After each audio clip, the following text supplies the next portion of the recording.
இந்த உடல் தான் நமக்கான ஒரு சிறந்த மருத்துவரா இருக்க முடியும். ஏன் அப்படின்னா, நம்ம உடம்புல இருக்கிற ஒவ்வொரு அணுக்களும் இறை துகள்கள். அது தன்னைத்தானே குணப்படுத்திக்குது. என்னதான் டாக்டர் நமக்காக பிரிஸ்கிரிப்ஷன்ஸ் எழுதி குடுத்து மருந்துகள் குடுத்தாலும், நம்ம உடல்ல அது சேர்ந்தால் மட்டுமே தான் நோய்க்கான நிவாரணம் அப்படின்றது கிடைக்கும் இல்லையா?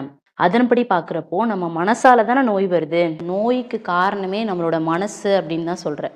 ஸோ என்னென்ன மாதிரியான எமோஷன்ஸை நாம வெளிப்படுத்தணும் அப்படின்னா, நம்ம உடல்ல என்ன மாற்றம் நடக்குது?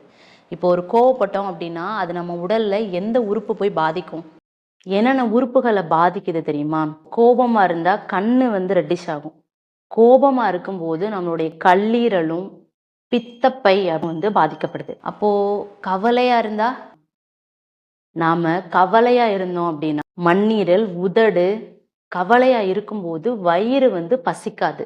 பயமா இருக்கு அப்படின்னா சிறுநீரகமும் சிறுநீரக பை அடைக்கும். இப்போ ஒரு துக்கத்துல இருக்கோம் அப்படின்னா அது நம்ம உடல்ல எவ்வளவு பெரிய மாற்றத்தை ஏற்படுத்தும். மூக்கு நுரையீரல் சுவாசம் விடுறதுல பிரச்சனை வரும். அதனாலதான் நிறைய பேர் துக்கமா இருக்கும்போது நெஞ்சு அடைக்குது அப்படின்னு சொல்லுவாங்க. டைரக்டா ஹார்ட்டவே அட்டாக் பண்ணிடும். துக்கத்துல இருந்தோம் அப்படின்னா அதனாலதான் அந்த ஹார்ட் அட்டாக் அப்படின்றதுல தான் வருது. நெகட்டிவ் எமோஷன்ஸ் வந்தாலும் அதை ஆல்மோஸ்ட் எப்படி கிளியர் பண்ணலான்றது தான் பார்க்கணும். நமக்குள்ள ஏத்துக்கிட்டு நாம இன்னும் நம்ம உடம்ப அதை கஷ்டப்படுத்தக்கூடாது அப்படின்றது தான் நீ சொல்ல வரலன்னு எனக்கு புரியுது.